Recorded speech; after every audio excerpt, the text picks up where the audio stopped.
get started today. I just want to make sure you have your graphing calculator out. We're going to be using it quite a bit today. You'll see me going back and forth, not only teaching you the content, but also teaching you a few things to use on your graphing calculator. So before you go any further, pause or do what you need to do to get your graphing calculator out so that you have it for later. What we're going to be doing today, this set of notes actually covers like 4 different learning targets, but they're all very related. And so what we're going to be doing today is figuring out how to interpret scatter plots and how to describe them, really. When you are a statistician and you're collecting data and summarizing the data, the most important part is to be able to summarize it in a way that people can understand. With all these different studies that go on, there's doctors involved and everything like that, and they're using very fancy medical language, but ultimately it's all about being able to translate that into just a regular everyday person's vocabulary. And so that's what we're going to work on today is just being able to explain data in a very simple way. So we've done this a little bit already. You'll see the first thing when interpreting is to look for any overall pattern and to note any deviations, and we can think of deviations as an outlier. Now, 3 things that are going to be new to us. When we describe the pattern, you're going to be asked to explain the direction.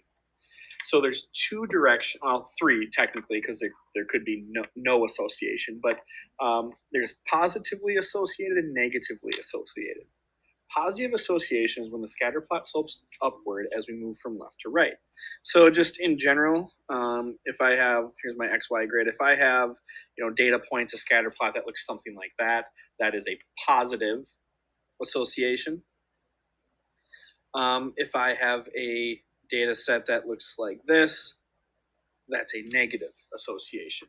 So it's a lot like if you think back to algebra, slope-intercept form. If your slope is positive, it goes up and to the right. If your slope is negative, it goes down and to the left. It's the same idea. And again, if there were, draw one more here, and if there's just a bunch of random points, you could have no association, okay? So I only list 2, but technically having no association is a possibility as well. When you're describing the pattern, you're also going to be asked to describe the form of the data, okay? There's 2 different types of form, at least, that we are going to cover, curve or a straight line. Curve, the more mathematical way to say that is that it is exponential. And you're going to see this in examples coming up, so I'm not going to sketch examples there, but if the data is a curved appearance, we call that exponential. If it's a straight line, we call that linear.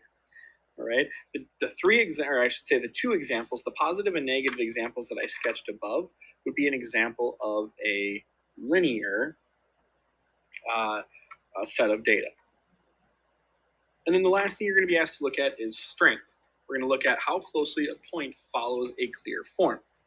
Now, when you're just looking at the data, you're going to have to use a little bit of critical thinking here. There's the 2 different types are strong, weak, and again, we could have none. But what we're going to be asking you to do is not just label it as strong or weak, but sometimes you're going to label it as very strong, moderately strong, just strong, so there's a range. We want to try to be as specific as possible. So what does it mean for it to be strong? And if you go back to those positive and negative sketches that you see, those are actually 2 examples of strong data because the points all follow a very clear form.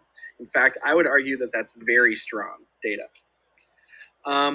So weak data would be if they don't follow a clear form, but they still have a sense of direction. So an example of some data that we might consider weak could look something like this.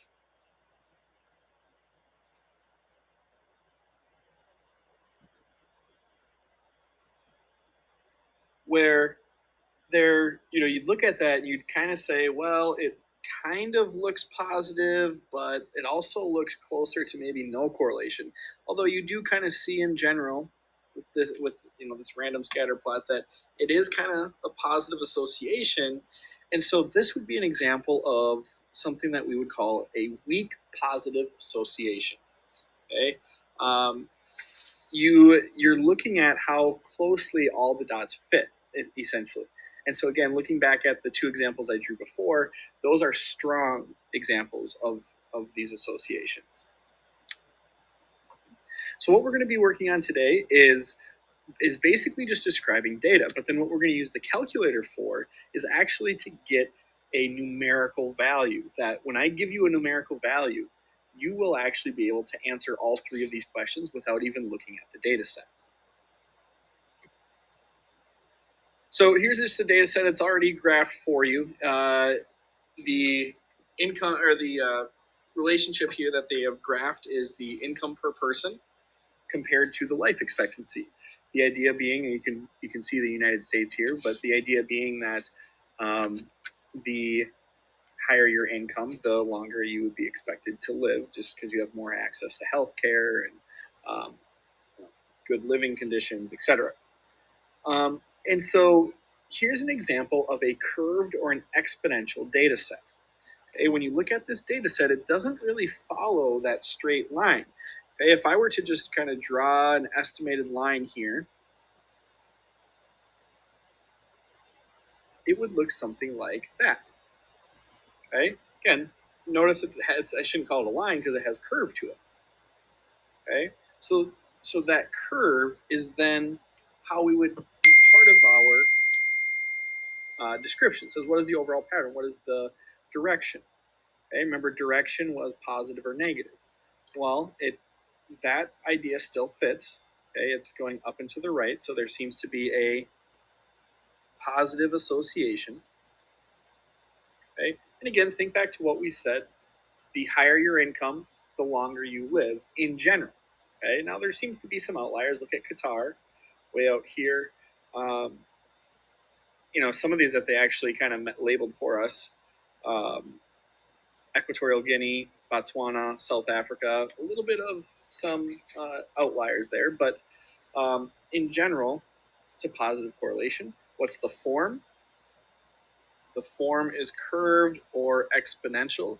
I will accept either of those options or answers there. Same with if you just put it's a straight line or linear. It's two different ways to say the same thing, so both definitely apply. What is the strength? When you look at that, yes, there's almost always going to be outliers, but the strength, I would say that this is very strong. Okay, when you look at all the data, it's all kind of bundled up and it all follows the pattern that we found. So I think this is a very strong data collection. And are there any outliers? We already talked about that. I'm not going to write them out, but Qatar is an outlier. Like I said, Equatorial Guinea, Botswana, South Africa, we could call outliers. And so for right now, again, we're just going to kind of use the eye test there to determine what we think would be an outlier. Okay, and then summarize the data. Again, I'm not going to write this out, but you can listen here. Is the summary of the data: as your income increases, typically your life expectancy increases. That would be our positive association, or our summary of the data. So we are going to, those are the three questions, 4 or 5 if you count the outliers and summary, but those are the questions that we're going to be asking. Now, what we're going to be looking at for the rest of the time today is that we can actually get these three questions answered by just looking at one number and by looking at a data set. Okay. Now, we're actually going to do this 2 different times. In this set of notes, I'm teaching you how to make a scatter plot on a graphing calculator, and how to get some different numerical values from your graphing calculator. In our, I believe it's going to be our next video, I'm going to teach you to do almost the same thing, but on Google Sheets. And so that's what we're going to be looking at here over the next couple of lessons. So time to get your graphing calculator out. And on your graphing calculator, okay, here's our main page here. It's a bit bigger so you can make sure we see it. Hit the Stat button, and then go to Edit and hit Enter. And if you have anything in these L1 and L2 lists, just clear it up. Okay. And why don't you pause here so that you can fill in the table just like you see mine. The other place you can look, I'm going to walk you step by step here, but everything that I do is going to be is broken down step by step right here. Okay. So the first thing that I want to do is I want to create just a scatter plot on my calculator. Okay. So I enter in all my data. Now I go to y equals. And you want to turn on plot 1. So normally if you have anything in here, by the way, if you have anything in your y equals, clear that out and then turn on plot 1. Okay? Now, the other thing you need to do is hit second y equals so that we can make sure that we fix the settings for plot 1. Okay? So plot 1 should be your first option. Hit enter there. We want it to be on. Again, we're making a scatter plot. You always want to make sure that your X list is L1 and your Y list is L2. If for whatever reason those are different, if you look down here on the number pad, you see how in blue it says L1, L2, L3, and so on. So if for whatever reason those are different, you can just hit second 1 and L1 will go there. Okay, figure it out. Second 1, and I put L1. The last two things are just kind of customization things, how you want to mark it, what color you want it. Obviously, that kind of stuff isn't necessarily significant to what we're doing today. So then once your settings are set up, you hit graph. Okay? And now we look there and maybe a little bit confused. And you have to think about the numbers that we're working with. Okay? My graph right now is 10 by 10. Let me go back to my table now. Well, when I look at my table, my X values range from, looks like 27 to 57. My Y values range from 490 to 880. Right now my window is 10 by 10, so I need to make an adjustment. On your graphing calculator, if you go to Window, the window button right next to Y equals, that's where we are going to adjust. Okay? Now again, let's think about our range of numbers here. Our smallest X value is 27. So let's make our X min 20, just to give us some room. Our biggest X value was 57. So let's just make our biggest X 60. Our smallest Y value was 490. So I'm just going to say 450 for Y min. And our biggest Y value was 880. So let's just call that 900. Just to make sure everything fits in the window. Now hit graph. Okay, so now I can see my data points. And when you're looking, we should see all of our data points there. And so if you don't see any, we can always readjust because I believe now that I see, I misspoke earlier, 250 was my smallest Y value. So I should actually way off there. And when I do that, there we go. Now I can see my data. And so now I have all data points there. Now we've created a scatter plot on the graphing calculator. Okay, my goal for you is that you should never create a scatter plot by hand. You're either going to do that on your graphing calculator or you're going to do that on sheets, which we will learn how to do later. Okay, and as a reminder, everything that I just showed you will give you is written down on your notes. Okay. Now I'm going to kind of keep going back and forth here. Oh, no, I'm not. I have a picture. See, our picture pretty much matches what our graphing calculator showed us. And so now let's just answer these questions. Okay, what is the direction? Well, if I were to sketch a line here, okay, it's sloping down and to the right. So that was a negative direction. It's a line or linear. The strength, when you're doing this, it's a good idea to kind of either picture or actually draw this line. Because when I look at that, I look at it, and all those points are pretty close to the line that I know I estimated it, but it's a decent estimation, and all those points are pretty close to that line. And so this is another one that I would say is very strong. I would argue that there are no outliers. Again, that's just an eye test thing. Okay, so just looking at it, I don't think that there's any outliers there. And now it's asking us to summarize the data. Now, it probably would have been good at the very beginning to let you know what's going on here, but this data is the average temperature for each month. And obviously not Minnesota. It'd be great if the average temperature in December and January were 30 degrees. But the average temperature each month, and then how much gas is consumed. And so it looks like there's a negative correlation, like we said.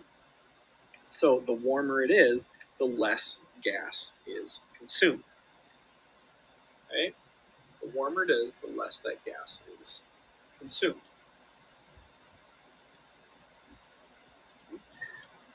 Big thing there is, again, just learning how to use the calculator. Now, when we're going through this, this is where we start getting into talking about more correlation. Okay. Now, when you are when you're making any graph, you have to make the graph fair and representative. I give you two different examples here, and they're actually the same data, just graphed in two different ways. And if you notice, the graph on the left starts at 30, whereas the graph on the right starts at 0. And so uh, you need to really consider where your window is at when it collects the data. The closer your window is, the less strong your data is going to look. Okay, I know we just did that on our calculators just to get a general idea, but just understand that depending on your window, that's just something to consider when you're trying to read data. So correlation describes the direction and strength of a linear relationship between two quantitative variables. So I have a lot underlined here.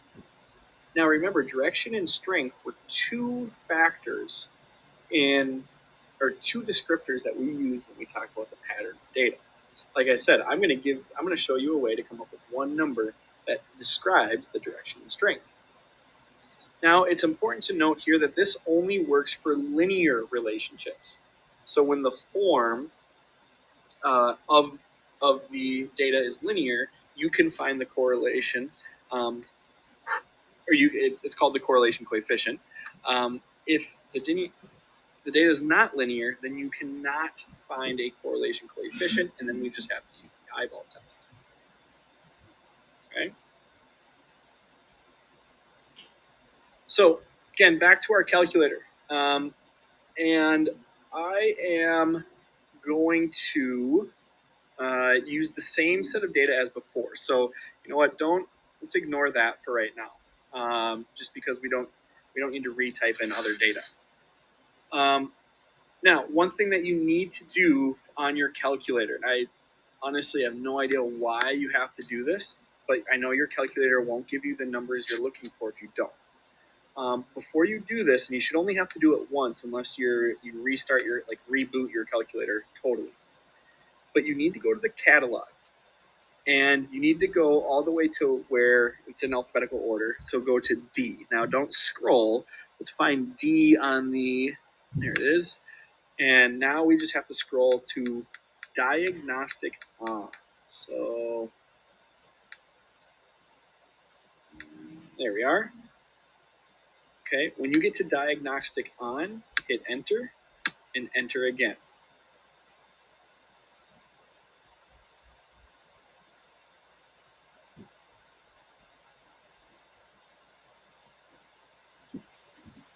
This video is the first in a series